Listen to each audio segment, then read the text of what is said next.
இப்போ இது விடணுமா?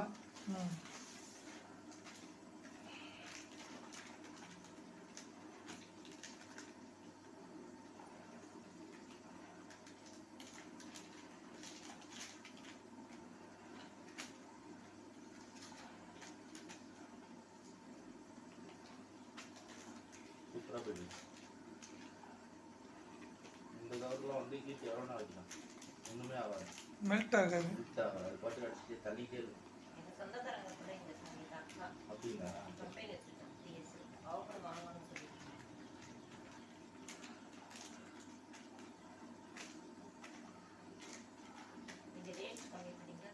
ரேட்டு கம்மி கூட இருக்கு தரேன். இதில் கம்மி ரேட்டு, இதில் ரேட்டு கம்மி இருக்குது. சார் மேலே அந்த இது கேப் தெரியாத அளவுக்கு பண்ணு. மேலே கேப் உழுது பண்ணு. அப்படி தான் பண்ணுறேன். இல்லை மேலே உழுது லைட்டாக விழுணும். அது உழாத அளவுக்கு பண்ணு. சரி இப்போ இருக்கட்டும், நாங்கள் பண்ணும்போது கரெக்டாக பண்ணிடுறோம். சரிங்களா? கரெக்டாக இல்லை அந்த மேலே அந்த கேப் கொஞ்சம் இருக்கணும், அப்போ தான் அந்த மேலே அந்த சீலிங் பண்ணதுக்கு மேலே கேப் இருக்கு.